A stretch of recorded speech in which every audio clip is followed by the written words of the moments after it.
the lack of communication with our children. And I don't understand how the schools, right, are not promoting these types of things, because they're the ones that are spending more time with our children. Right? And so in my opinion, if we can talk to those PTA parents and bring awareness to the school system, childcare, right? All those different places that our children are actively attending, youth groups, right? All those, that's where our kids go. And they are not talking about it, that I am aware.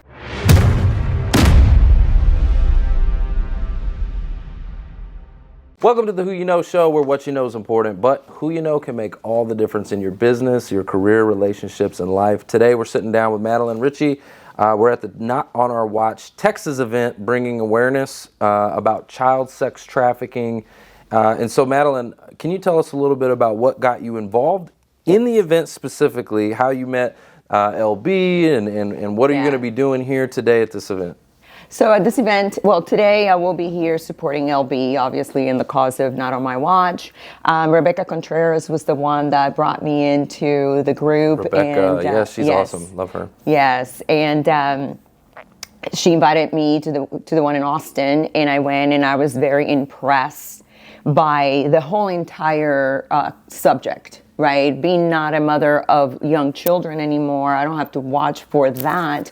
But I felt that it was important for me to be aware, because I do have a lot of friends. I want to be a grandmother one day, and I want to make sure that my daughters are aware of what's going on behind the scenes, you know, of our web. Yeah. So what are some of the biggest challenges that you're seeing?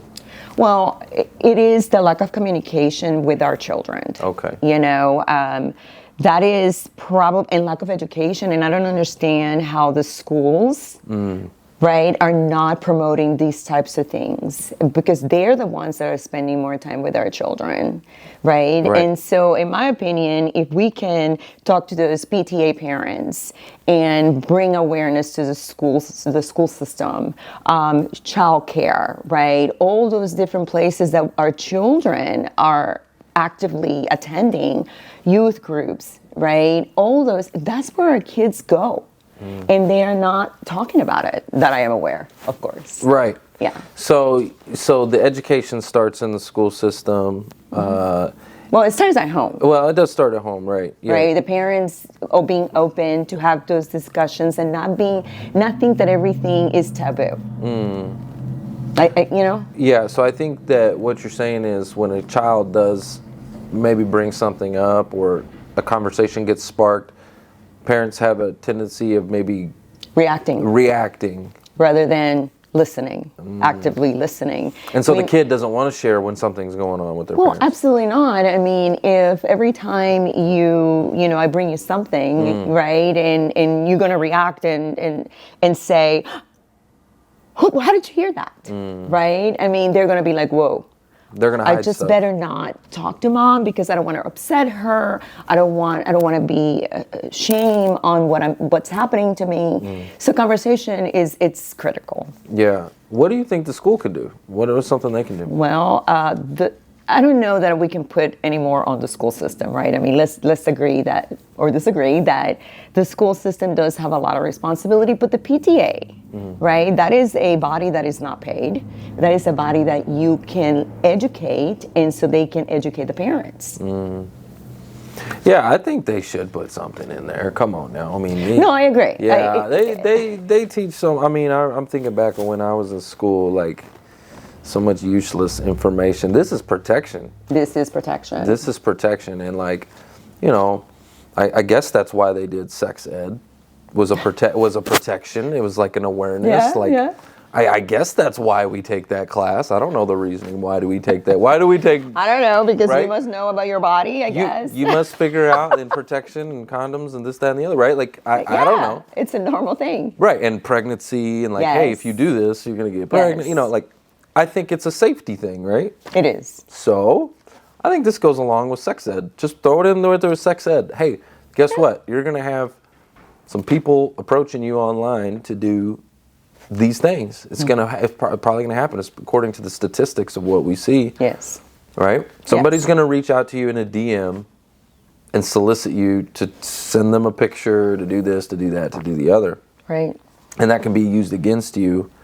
You know, here's the warning signs, here's the things you should watch out for, and here's what you should do if it happens. You know, that sounds like a pretty simple class to me. It is, but as you know, the bureaucracy that we have, the red tape is way too much, right? So what can we do immediately to impact that cause? Right. Is what I am seeing. It's the immediate gratification that we're looking for, which is communication into the channels of who are those, parents that we can utilize to spread the message and educate the other parents. So are you going to be speaking here today? I am not. Not speaking here? No, okay. Not today. And you have you're an entrepreneur. Tell us about your business and all of that. Yeah, so I'm a corporate executive for 18 years. I was back in 2008. I got let go, and I opened my first business. Never looked back. It was amazing. It's been an incredible journey. I've owned that one for 16 years for my husband and I. And then we are also master franchisors for 2 health and wellness franchises, and own a coaching consulting business as well. Very cool. What do you think some of the what skill set do you think will translate into helping this initiative from being an entrepreneur? Well, I mean, for me is obviously influence, right? And be able to help and use networking, connecting. my network, yes, to bring awareness as well. Got it. I have a relatively large audience on LinkedIn. Okay. And so that is where I really play, in the professional realm. And those are parents too. And how can we bring those corporations to help spread the awareness, right? So there's always a value add from each and one of us, regardless of what we do. Love it. Yes. Yeah, so we need to get the word out. We need to spread the message. Okay, Not On Our Watch Texas.org. You guys can get signed up and support the cause and come, learn about it, right? When they're doing events here and there, come to one of the events, get involved in it, and figure out how we can support the cause. I love it. I think it's awesome. I'm great. Madeline, thank you so much for being with us today. We appreciate you. No problem. And we look forward to talking more with you. Absolutely. Thank you so thank much. you. Thanks for listening to the Who You Know Show podcast. My name is Trevor Houston, and if you've enjoyed this episode, consider subscribing wherever you listen and leave us a positive review to help us keep the mics on in the studio. Until next week, that's the show. It's all about who you know.